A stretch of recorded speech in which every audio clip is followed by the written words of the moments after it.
BNP একটি জনসম্পৃক্ত রাজনৈতিক দল। বিএনপির লক্ষ কোটি জনগণ, এদেশের মানুষ বিএনপিকে সমর্থন করে, বিএনপিকে ভালোবাসে। আপনি তৃণমূলে যান, তৃণমূলে মানে বিএনপির বাইরে আসলে আর কারো জনপ্রিয়তা নাই। যারা এখন আমাদের মানে বিএনপির কাতারে বা বিএনপিকে প্রতিপক্ষ, জনপ্রিয়তাটা নিশ্চয়ই বিএনপির পাওয়া যাবে হলো ভোট না না, অনেকেই ধরেন বিএনপির কাতারে বা বিএনপির জনপ্রিয়তার কাছাকাছি চিন্তা করে। আপনারা যদি বিগত নির্বাচনগুলো দেখেন বা তৃণমূলে যান, সাধারণ মানুষের কাছে যান, কার জনপ্রিয়তা কত পার্সেন্ট বা কিরকম বিগত দিন এবং বর্তমানে সেটা আপনারা জানেন।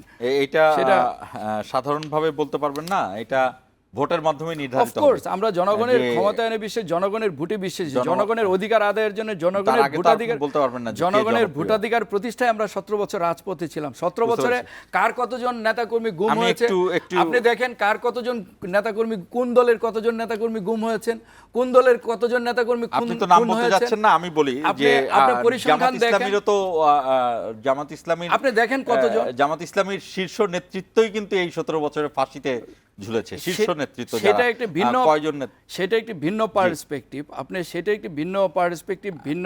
কিন্তু রাজপথে কতজন আত্মাহুতি দিয়েছেন, বিএনপির কতজন ক্রসফায়ারের শিকার হয়েছেন, আমি তো বললাম পরিসংখ্যানটা 2276 জন বিএনপির ক্রসফায়ারের শিকার হয়েছে। বিএনপির আপনি কিছু বলবেন কিনা, না হলে আমরা বিরতিতে যাব। 3 শতাধিক গুম হয়েছে, এখনো 28 জন নিখোঁজ রয়েছে। আমির খসরু মাহমুদ চৌধুরী তিনি একজন বিএনপি স্থায়ী কমিটির সদস্য। আসলে এই ধরনের কথাগুলো জাতীয় ঐক্যকে কিছুটা হলো নস্যাৎ করে। ওনারা এই 2 মাস 3 মাস আগ থেকে এই কথাগুলো বলছেন, শুরুতে কিন্তু এই কথাগুলো বলেন নাই। বরং আমি আজকেও কিছু ভিডিও দেখলাম যেখানে ছাত্ররা যারা এখন এনসিপি করেছে বা আগে দল করে নাই, তারা দল করার আগ পর্যন্ত কিন্তু বিএনপির দৃষ্টিকোণ থেকে তারা ভালোই ছিল।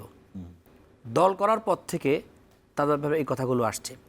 17 বছর ধরে যারা রাজপথে ছিল না, এখন 2018 সালে কোটা সংস্কার আন্দোলনে তো এরাই নেতৃত্ব দিয়েছিল। আবার 2024-এ কোটা সংস্কার আন্দোলনের স্ফুলিঙ্গ থেকেই তো 24-এর গণঅভ্যুত্থানের জন্ম। এই জন্য আমি বিশ্বাস করতে চাই নিরাপদ সড়ক চায়ের আন্দোলনটাও এরাই করেছে, যারা পরে ইউনিভার্সিটিতে এসেছে। তো আমি এই জন্য বলবো, এই ধরনের কথাবার্তা না বলে বিএনপি 31 দফা দিয়েছে, তারা তাদের কথাটা বলতে পারে, কিন্তু আগে কে রাজপথে ছিল না। আমার একটা কথা মনে পড়লো এটাতে, শেখ হাসিনা যখন বলল যে শেখ হাসিনা যতদিন জীবিত থাকবে, ক্ষমতা থাকবে, ততদিন দেশের স্বাধীনতা সার্বভৌমত্ব নিয়ে কোনো কেউ সিনেমিনি খেলতে পারবে না। এই কথা বলার সাথে তো আমার একটা ভয় লেগে গেল। আসলে শেখ হাসিনা যা বলে তার উল্টোটা ঘটে। শেখ হাসিনা যখন বলে যে বাংলাদেশের সবচেয়ে সুষ্ঠু নির্বাচন হয়, তখন আসলে কোনো সুষ্ঠু নির্বাচন হয় না, কথা উল্টা হয়ে যায়। এই জন্য 17 বছরে কারা রাজপথে ছিল না। যেমন বেগম খালেদা জিয়া দেশে চিকিৎসা পরবর্তী দেশে ফেরার পরে ফেসবুকে দেখলাম যে হাজার হাজার লক্ষ লক্ষ জনতা, তো অনেকে কমেন্টস লিখছে বালুরটার যখন ছিল এই লক্ষ জনতা কোথায় ছিল। 17 বছরের বিভিন্ন সময় হরতাল হয়েছে, অবরোধ হয়েছে, কর্মসূচি হয়েছে। বিএনপির ছাত্রদলের বিভিন্ন কর্মসূচি আমরা তো লক্ষ্য করেছি, দেখেছি। 7জন 10 জনের বেশি পাওয়া যেত না, কিন্তু ছাত্রদলের 1 বছরের কমিটি হয়েছিল 770 জন কেন্দ্রীয় কমিটির সদস্য। এই কমিটি ঘোষণার পর যে কর্মসূচি, সেখানে কিন্তু 70 জনকে পাওয়া যায়নি। তো এই জন্য এই ধরনের কথা বললে কিন্তু উপর দিকে থুতু মেললে নিজেদের গায়ে পড়ার কথা।